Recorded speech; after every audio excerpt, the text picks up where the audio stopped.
የተከበራችሁና የተወደዳችሁ በዓለም ዙሪያ የምትገኙ የጣና ቴሌቪዥን ቤተሰቦች እንደምን አመሻችሁ። በያላችሁበት የምድር ዳርቻ ሁሉ አክብሮታዊ ሰላምታችን ከጣና ቴሌቪዥን ዜና ክፍል ይድረሳችሁ እያልን የሚያዝያ 21 ቀን 2018 ዓ.ም የምሽት ዜናችንን ይዘንላችሁ ቀርበናል። እስከ መጨረሻው አብራችሁን ቆዩ በማለት የምሽቱን ዜናዎች ዋና ዋናዎቹን አስቀድመን እናስደምጣችኋለን። ብአዴንና የኦህዴድ ብልጽግና አባላት ፋኖ ወልቃይት ጠለምትና ራያን ለህወሓት ሊሰጥ ተስማምቷል የሚሉ የሐሰት መረጃዎችን ያቀርባሉ። ይህ ሐሳብ ደግሞ በህዝቡ ዘንድ ቅሬታንና ጥያቄን ፈጥሮ የቆየ ሲሆን በንቅናቄ መድረኩ ላይ በሁሉም አቅጣጫ የሚገኙ የአማራ ህዝብ ለፋኖ መሪዎች ያቀረበው ጥያቄም በርስትና በማንነት ላይ የተለየ አቋም ወስዳችኋል ወይ የሚል ጥያቄዎች ከተሰብሳቢዎች የተነሳበትም ህዝባዊ የንቅናቄ መድረክ እየተካሄደ ነው። የሰዓቱ ቀዳሚው ዜናችንን በአማራ ህዝብ የትግል ባለቤትና የትግሉ መሪዎች መካከል የተደረገውን የንቅናቄ መድረክ እናስደምጣችኋለን። የቴዲ አፍሮ ጉዳይ ብልጽግናውን ሌላ ጣጣ አምጥቶበታል። ዓለም አቀፉ የሰብአዊ መብት ተቋም ሴንተር ፎር ሂውማን ራይትስ በጉዳዩ ዙሪያ ባቀረበው ጥቅል ሪፖርቱ ባለስልጣናቱ በአርቲስቱ በተባባሪዎቹና በስራው ላይ ተጨማሪ እርምጃ ከመውሰድ መቆጠብ አለባቸው። የኢትዮጵያ ባለስልጣናት በኢትዮጵያ በአፍሪካ ህብረትና በተባበሩት መንግስታት የሰብአዊ መብቶች ሰነዶች ስር ያሉባቸውን ግዴታዎች በማክበር ቴዲ አፍሮ ብቻ ሳይሆን ሌሎች አርቲስቶችም የመንግስትን ትንኮሳ፣ ጥቃትና የበቀል እርምጃ ሳይፈሩ የህዝብ ጉዳዮችን መፍጠር፣ ማከናወንና መሳተፍ መቻላቸውን ማረጋገጥ አለባቸው ብሏል። ዝርዝሩን አሰናድተነዋል። አምባሳደር ዲና ሙፍቲ የስርዓቱ ታማኝ አገልጋይና አባል በመሆናቸው ከስር ያመለጡበት የፌንቴክ ጉዳይ በእነ ሰራዊት ፍቅሬ ላይ ሸምቀቁን እያጠበቀባቸው ይመስላል። ከ7000 ገጾች በላይ የክስ መዝገቦችን መሰነዱን የብልጽግናው አቃቢ ህግ አስታውቋል። በጉዳዩ ዙሪያ ዝርዝር ዘገባ አሰናድተናል። ህወሓት የጦርነት ናፍቆቱ ረፍት የነሳው መሆኑን ደጋግሞ አሳይቷል። ይህን የህወሓት የባሩድ ሽታ ናፍቆትን የታዘቡት አሜሪካና እንግሊዝ ተደጋጋሚ ምክረ ሀሳቦችን ቢያቀርቡም ከ48 ሰዓታት በኋላ አገር ቃውጥ ያደርጋለሁ ብሎ ተነስቷል። የሰሜኑን ትኩሳት አስመልክቶ እንግሊዝና አሜሪካ ስጋታቸውን ሲገልጹ ብልጽግናው በዝምታ ተቀምጧል። በሰዓቱ ዜናችን ዝርዝር አሰናድተንበታል። ሰዓቱ ሲደርስ ተሰሙታላችሁ። የተወደዳችሁና የተከበራችሁ የጣና ቴሌቪዥን አድማጭ ተመልካቾቻችን እነዚህንና ሌሎች የግንባርና የትንታኔ ዘገባዎችን ይዘናል። እስከ ዜናዎቻችን ፍጻሜ ድረስ አብራችሁን እንድትቆዩ እየጋበዝን ወደ ዝርዝር ዜናዎቹ እናልፋለን።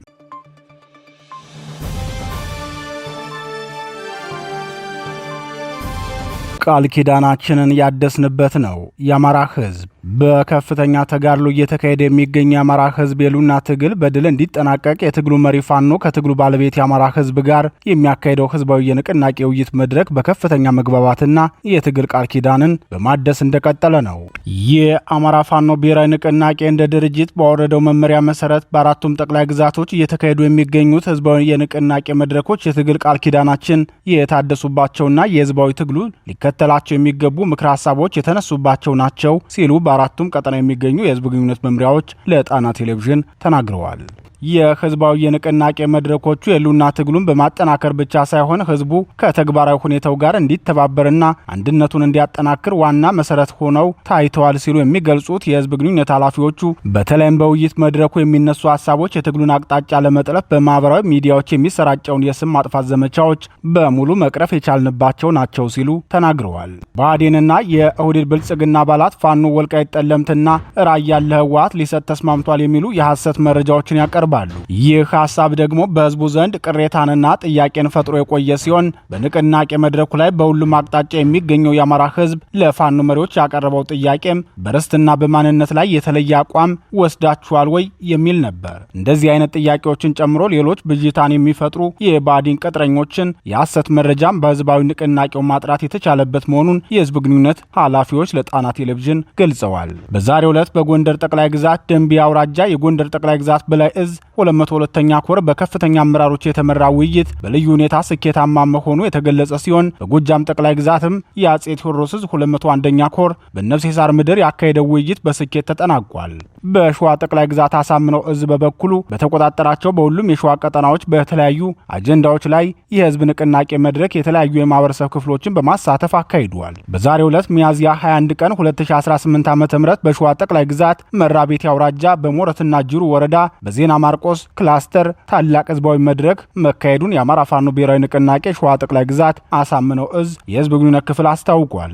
በደንቢያ አውራጃ በተካሄደው ህዝባዊ የንቅናቄ መድረክ ላይ የተገኘው የዙ ስራ አስፈጻሚ አባል አርበኛ ብዙአየሁ ወንድሙ ፋኖ የሚያደርገው ትግል የህዝብ ነጻነትን ለማስጠበቅ ነው፣ በነጻነት አትንቀሳቀስም፣ ሀብት ንብረት አታፈራም፣ በህይወት መኖር አትችልም የሚል መዋቅራዊ በደል በህዝቡ ላይ ሲደርስ ይህንን ሁኔታ ለመመከት የተነሳ ነው ሲል ገልጿል።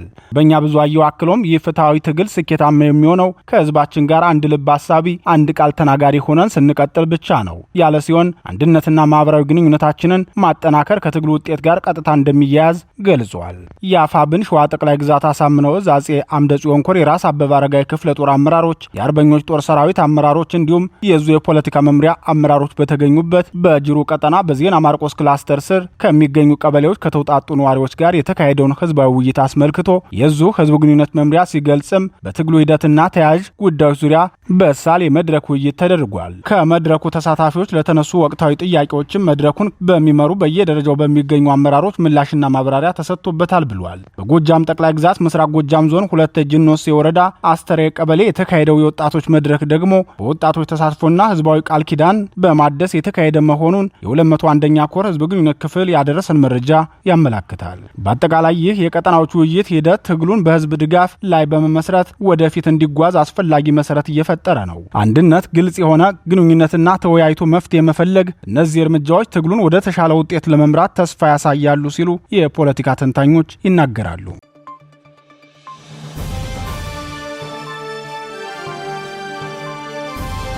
በቴዲ አፍሮ ላይ የሚፈጸመው ያሳስበኛል። የብልጽግናው መንግስት በአርቲስት ቴዎድሮስ ካሳሁን ቴዲ አፍሮ ላይ የሚፈጽመው ሁሉን አቀፍ ወከባ፣ ዛቻና ማሳቀቅ እንደሚያሳስበው ዓለም አቀፉ የሰብአዊ መብቶች ካውንስል በሪፖርቱ ገለጸ። ካውንስሉ ትናንት ምሽት በወጣው ሪፖርቱ አርቲስት ቴዲ አፍሮ ኢትዮሪካ የሚለውን አልበም ለህዝብ ካቀረበ በኋላ የሚደርስበት ወከባ እጅግ አሳሳቢ ነው ሲል አስታውቋል። የኢትዮጵያ የፖፕ ሙዚቃ ንጉስ የሚባለውና በስራዎቹ ተወዳጅነትን ያተረፈው አርቲስት ቴዲ አፍሮ ከሁለት አስርት ዓመታት በላይ በሙዚቃዎቹ ነግሶ መዝለቁን የገለጸው ዓለም አቀፉ ተቋም የድምፃዊው ስራዎች ብሔራዊ አንድነትን፣ ታሪክን፣ ፍቅርንና መተሳሰብን የሚሰብኩ ናቸው ሲል ገልጿል። ታሪካዊና መንግስታዊ አስተዳደሮችን በስራዎቹ በማንሳት ተወዳጅነት ያተረፈ ድምፃዊ ነው ሲል አርቲስት ቴዲ አፍሮን የገለጸው የሴንተር ፎር ሂውማን ራይትስ ሪፖርት በቅርቡ ለህዝብ ያቀረበው አዲሱ ስራው በፍጥነት ሰፊ ትኩረትን የሳበ ሆኗል። በአገር ውስጥም ሆነ በውጭ ሀገር ባሉ ኢትዮጵያውያን መካከል ጠንካራ ውይይት ያስነሳ ስራ ነው። በአንድ ሳምንት ብቻም ከ100 ሚሊዮን በላይ እይታዎችን ያገኘ ዘፈን ሰርቷል። ይህ ደግሞ የአርቲስቱን ስራ ተወዳጅነትና በህዝብ ዘንድም ለውይይት የሚጋብዝ መሆኑን ያሳያል በማለት ኢትዮሪካ አልበምን ገልጾታል።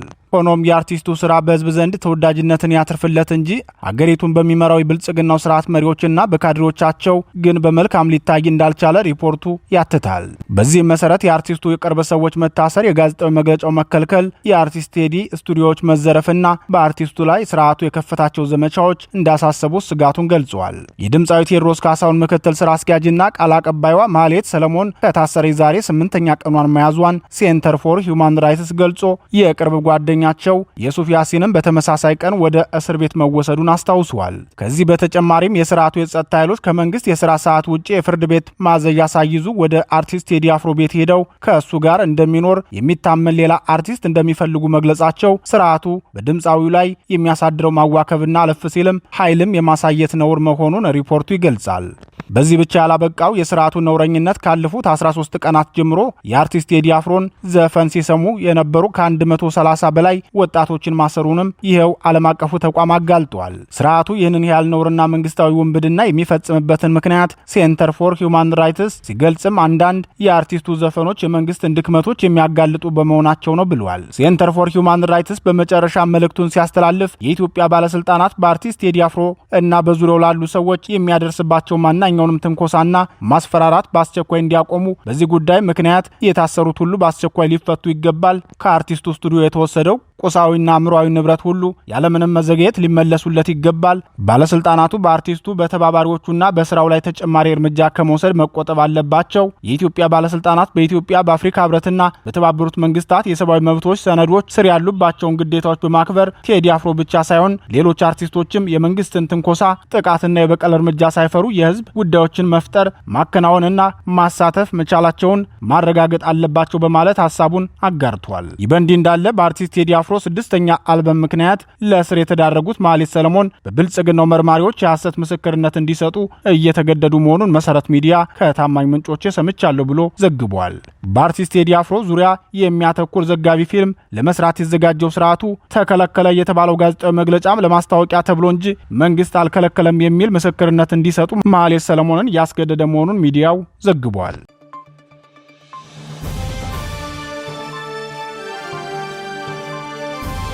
ከ7000 በላይ ገጽ የክስ መዝገብ ታዋቂውን የማስታወቂያ ባለሙያ አርቲስት ሰራዊት ፍቅሬን ጨምሮ ፊንቴክ በተባለው አጭበርባሪ ተቋም ምክንያት እስር ቤት የሚገኙት አርቲስቶችና ሌሎች ግለሰቦች ላይ 7000 ገጽ የክስ መዝገብ መዘጋጀቱን የብልጽግናው አቃቢ ሕግ አስታወቀም። እነ ሰራዊት ፍቅሬ ዛሬ ከቀትር በኋላ ፍርድ ቤት ቀርበው የነበረ ሲሆን ከሳሽ ብልጽግናው ፍርድ ቤት በተጠርጣሪዎቹ ላይ ከ7000 በላይ የክስ መዝገብ መደራጀቱን የገለጸ ሲሆን የብልጽግናው አቃቢ ሕግ አክሎም በመዝገቡ ላይ 1400 በላይ ተበዳዮች ናቸው የቀረቡት። ከነዚህ ተበዳዮች መካከልም ፖሊስ የ150ዎቹን ብቻ ቃል ተቀብሏል። ከ12 ሚዲያዎችና ከ15 ባንኮች ደግሞ በተጠርጣሪዎች ዙሪያ ያሉትን መረጃዎች ሰብስቤ ክስ መስርቻለሁ ብሏል።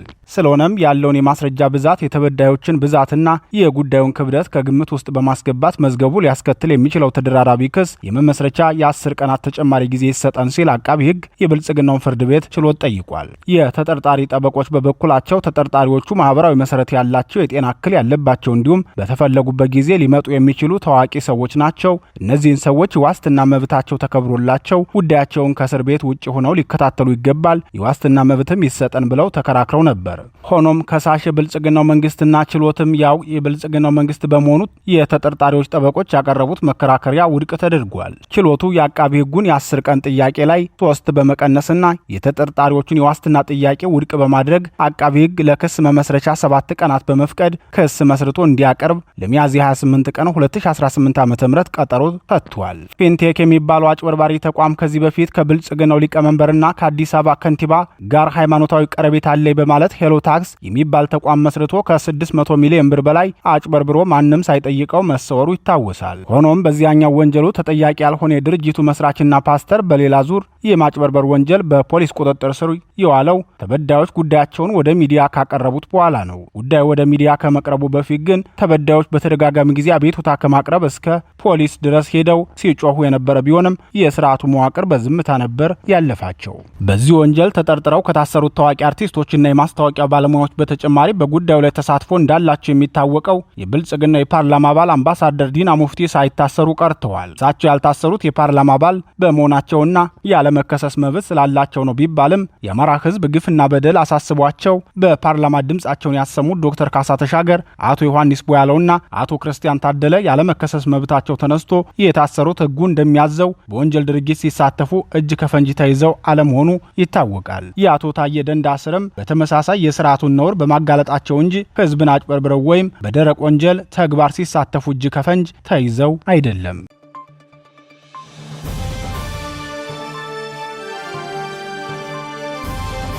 የሰሜኑ ክፍል አይቀሬው ትኩሳት የህወሓትን እንቅስቃሴ ተከትሎ በሰሜን ኢትዮጵያ አይቀሬ ጦርነት እየመጣ መሆኑን የእንግሊዝ ውጭ ጉዳይ ሚኒስቴር የቀውስ ሪፖርቱን ይፋ አደረገ። ህወሓት በበኩሉ ታደሰ ወረደ እስከ ነገ ሐሙስ ድረስ በሰላም ስልጣን ካላስረከቡ አርብ የራሴን እርምጃ ወስዳለሁ ብሏል። የአሜሪካ መንግስት በአምባሳደር አርቪን ማሲንጋ አማካኝነት የህወሓት መሪዎችን ቢያስጠነቅቅም የህወሓት መሪዎች ግን የጦርነት ሀሳባቸውን የሚተው አለመሆናቸውን ቃል አቀባዩ አቶ ሚካኤል አስግዶም ተናግረዋል። አቶ ሚካኤል አስግዶም ከቢቢሲ አማርኛ ጋር ባደረጉ ቃለ ምልልስ የትግራይ ክልል ጊዜያዊ አስተዳደር ፕሬዝዳንት ጄኔራል ታደሰ ወረደ ሰላማዊና ዲሞክራሲያዊ ርክክብ የማይፈጽሙ ከሆነ ስህተት እንደሚሆንና ህወሓትም የራሱን እርምጃ እንደሚወስድ ተናግረዋል። አቶ ሚካኤል አስግዶም በቃለ ምልልሳቸው የትግራይ ክልል ጊዜያዊ አስተዳደር እየፈረሰ በመሆኑ ከፌዴራሉ የብልጽግናው መንግስት ጋር ያለው የግንኙነት ገመድ መበጠሱን ገልጸው በአክሱም ጉባኤ ህወሓት የወሰነውን ውሳኔ እንደማይከልስ አስታውቀዋል። አቶ ሚካኤል አክለውም ህወሓት ይህንን ውሳኔውን ያሳወቀው ፌዴራል መንግስት ከፕሪቶሪያ ስምምነት በኋላ የተቋቋመውን የትግራይ ክልል ጊዜያዊ አስተዳደር የመሩ ያሉት ፕሬዝዳንት ታደሰ ወረደን የስልጣን ቆይታ በአንድ ዓመት ካራዘመ ከ2 ሳምንት ገዳማ በኋላ ነው ብለዋል። ፌዴራል መንግስት የጄኔራል ታደሰን ሹመት ያራዘመው ህወሓትን ሳያስፈቅድና ሳያማክር በራሱ ስልጣን ነው ሲሉ የተናገሩት የህወሓት ቃል አቀባይ ጄኔራል ታደሰ የመጀመሪያው ዓመት የተሾመው በፕሪቶሪያ ስምምነት መሰረት በወጣው ደንብ ነው። አሁን ግን እርሱ ተጥሶ በ2013 በወጣ ደንብ ነው ብለዋል። አቶ ሚካኤል በቃለ ምልልሳቸው ስምምነቱን ያፈረሰው የፌዴራል መንግስት ነው፣ ጄኔራል ታደሰን ለብቻው ሾሞ የላከልን የፌዴራል መንግስት ነው፣ ህወሓትን አንቀበልም ብሎ ይፋ አድርጓል። ይህ ግልጽ ነው፣ የሚያሻማ ነገር የለውም። ከፌዴራል መንግስት ጋር የሚኖረን ግንኙነት እንዴት ይሆናል የሚለው በቀጣይ የምናየው ይሆናል። እስካሁን ባለው ግንኙነት ግን ጊዜው አስተዳደር እየፈረሰ ስለሆነ የነበረን ገመድ ተበጥሷል የሚል ሐሳብ ነው የምንወስደው ብለዋል። የህወሓቱ ቃል አቀባይ ንግግራቸውን ሲቀጥሉም በ2012 በተደረገው ምርጫ የተዋቀረው መንግስት በትንኮሳ በጦርነት እንዲፈርስ ተደርጓል። ወደ ስራም አልገባም ነበር። በአሁኑ ጊዜ ደግሞ ወደዚያ እንመለሳለን ብለን ስናስብ አሁን ምርጫ ማድረግ አንችልም፣ በውሳኔያችን አረጋግጠናል። ምክንያቱም 40% እና ከዚያ በላይ የትግራይ መሬትና የትግራይ ህዝብ ተበታትኖ ስላለ ነው ምርጫ የማናካሂደው ሲሉ ተናግረዋል። ህወሓት ምክር ቤቱ እንዲመለስ መወሰኑን ካስታወቀ በኋላ በኦህዴድ ብልጽግና ለትግራይ ክልል አስተዳዳሪነት የተሾሙት ጄኔራል ታደሰ ወረደ በሰጡት መግለጫ ውሳኔውን መቃወማቸው ይታወሳል። ይህንን እርምጃ ተከትሎ ሊመጣ የሚችለው ጦርነት ነው ሲሉ ተናግረዋል። ይህንን ተከትሎም ሌተናል ጄኔራል ታደሰ እንደ ቀድሞ የጊዜው አስተዳደር ፕሬዝዳንት ጌታቸው ረዳ የክልሉን መዋቅር በኃይል ሊነጠቁ ይችላል የሚል ስጋት ተፈጥሯል።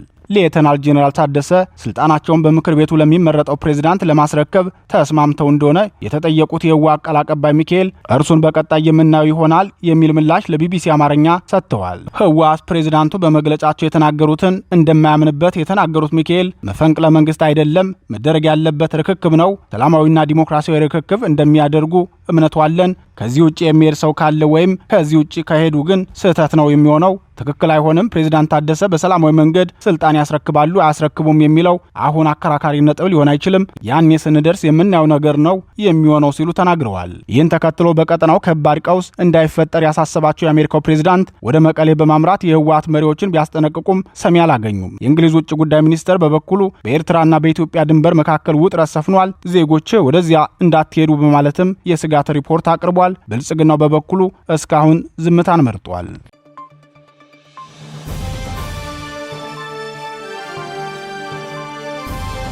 የተወደዳችሁና የተከበራችሁ የጣና ቴሌቪዥን አድማጭ ተመልካቾቻችን የሰዓቱ ዜናችን የተከታተላችሁትን ይመስል ነበር። ዜናዎቹን እየመራው ማራሰፋ አብሬያችሁ ቆየው። የጣና ቴሌቪዥንን የዩቲዩብ ቻናል አማራጭ ሰብስክራይብ በማድረግ በቋሚነት ወዳጅ እንድትሆኑ እንጠይቃለን። ተሰናበትናችሁ። ጤና ይስጥልን።